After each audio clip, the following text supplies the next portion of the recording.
Alright guys, आज हम लोग ना एक चैप्टर के बारे में बात करेंगे जो कि है कैश बुक।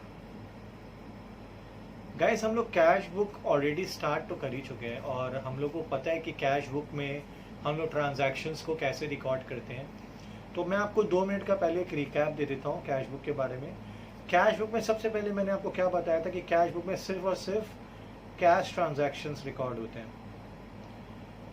मतलब अगर कोई ट्रांजैक्शन जिसमें कैश नहीं हो तो अपनी कैश बुक में इसको रिकॉर्ड नहीं करेंगे। ये एक इम्पॉर्टेंट चीज़ थी। दूसरे हम लोगों ने बात किया था कि ये क्या होता है, ये इसमें जर्नल और लेजर दोनों की प्रॉपर्टीज होती है। ठीक है, इसमें जर्नल और लेजर दोनों की प्रॉपर्टी होती है। लास्ट क्लास में हम लोग सिंगल कॉलम के बारे में बात कर रहे थे। सिंगल कॉलम कैश बुक आपको मैंने बताया था कि वेरियस कैटेगरीज होती है कैश बुक की, क्या क्या टाइप्स होती है कैश बुक की। मैंने आपको क्या क्या बताया था, वेरियस टाइप्स बताए थे मैंने कैश बुक के बारे में। उसमें हम लोगों ने किसके किसके बारे में बात किया था। एक होता है सिंगल कॉलम, एक होता है डबल कॉलम, और एक होता है ट्रिपल कॉलम। और अपार्ट फ्रॉम दिस दो और चीज होती है, एक होता है पेटी कैश बुक और एक होता है आपका अमेंडेड कैश बुक।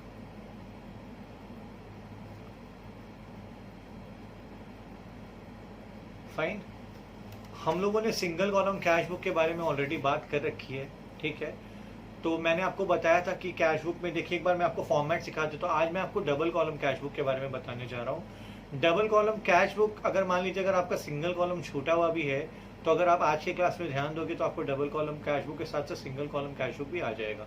क्योंकि देखिए प्रॉपर्टीज ऑलमोस्ट सेम ही है, बस कुछ ट्रांजेक्शन है जो हम लोग सिंगल कॉलम कैश बुक पे रिकॉर्ड नहीं करते थे, अब हम लोग डबल कॉलम कैश बुक बनाएंगे तो उसमें रिकॉर्ड करेंगे। बेसिकली क्या डिफरेंस है सिंगल कॉलम कैश बुक और डबल कॉलम कैश बुक में। सिंगल कॉलम कैश बुक में सिर्फ एक ही कॉलम होता था अमाउंट का, जो कि था कैश। और मान लीजिए सिर्फ कैश ट्रांजैक्शन से वो आते, अगर बैंक से रिलेटेड कोई भी ट्रांजैक्शन होता था तो हम लोग सिंगल कॉलम कैश बुक में उसको रिकॉर्ड ही नहीं करते थे, right. Double column cash book में क्या है, कैश कॉलम भी बनता है साथ ही साथ बैंक कॉलम भी बनता है। तो अब इसमें अब आप आपके अगर मान लीजिए क्वेश्चन में अगर बैंक से रिलेटेड अगर ट्रांजैक्शंस भी आ जाते हैं तो आप उसको अब रिकॉर्ड कर पाओगे। फाइन, तो पहले तो मैं आपको एक फॉर्मेट बता देता हूँ डबल कॉलम कैश बुक का, बहुत ही सिंपल है। इससे रिलेटेड मैं आपको शीट्स भी शेयर कर दूंगा। फाइन, सबसे पहले आता है डेट। ऊपर आपको लिख देना कि आप क्या बना रहे हो, डबल कॉलम कैश बुक।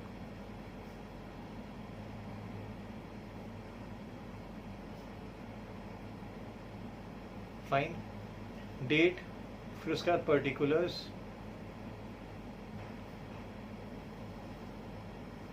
फिर वाउचर नंबर, वाउचर नंबर का अब्रीविएशन VN है, फिर लेजर फोलियो, ये भी बहुत ही नैरो बनेगा, फिर आपका एक कैश कॉलम बनेगा और आपका फिर एक बैंक कॉलम बनेगा। फाइन, ये तो हो गया आपका डेबिट साइड जिसको हम लोग DR से रिप्रेजेंट कर दे रहे हैं। फाइन, फिर एक और साइड है क्रेडिट साइड, हूबहू एकदम वैसे ही बनेगा। डेट, पर्टिकुलर्स,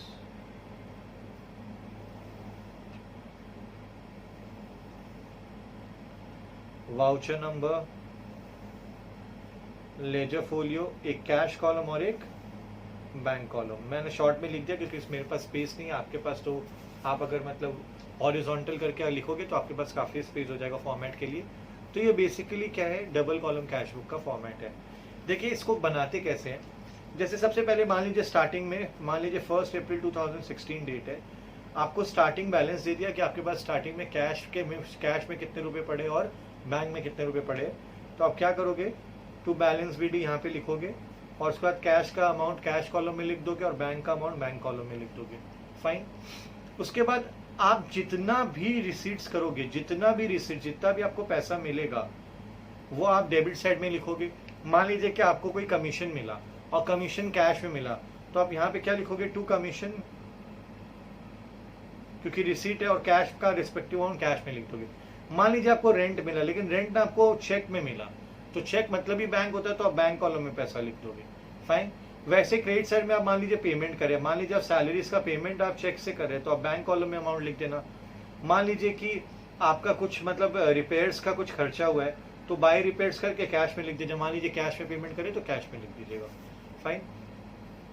अब यहाँ पे नया क्या है, यहाँ पे कॉन्सेप्ट है कॉन्ट्रा एंट्री का, उसके बारे में मैं आपसे बात करता हूँ। सबसे पहले तो आपको ये समझना है कि कॉन्ट्रा एंट्री होती क्या है। तो आइए कॉन्ट्रा एंट्री के बारे में 2 मिनट बात कर लेते हैं। हम लोगों को समझना है कि कॉन्ट्रा एंट्री होती क्या है। बहुत ही इंपॉर्टेंट कॉन्सेप्ट है, डबल कॉलम कैश बुक का पूरा बुनियादी इस एंट्री के ऊपर टिका हुआ है। फाइन। कॉन्ट्रा एंट्री बेसिकली वो एंट्रीज होती है जो एक साथ कैश कॉलम और बैंक कॉलम दोनों को अफेक्ट करे। I repeat, what is Contra entry? Contra entries वो एंट्रीज होती है जो एक साथ कैश कॉलम और बैंक कॉलम दोनों को अफेक्ट करे। जैसे मैं आपको एक एग्जांपल देता हूं। मान लीजिए एक क्वेश्चन है, कैश डिपॉजिटेड इनटू बैंक ₹10,000। अब इसका जर्नल एंट्री क्या होगा? Bank account debit to cash account.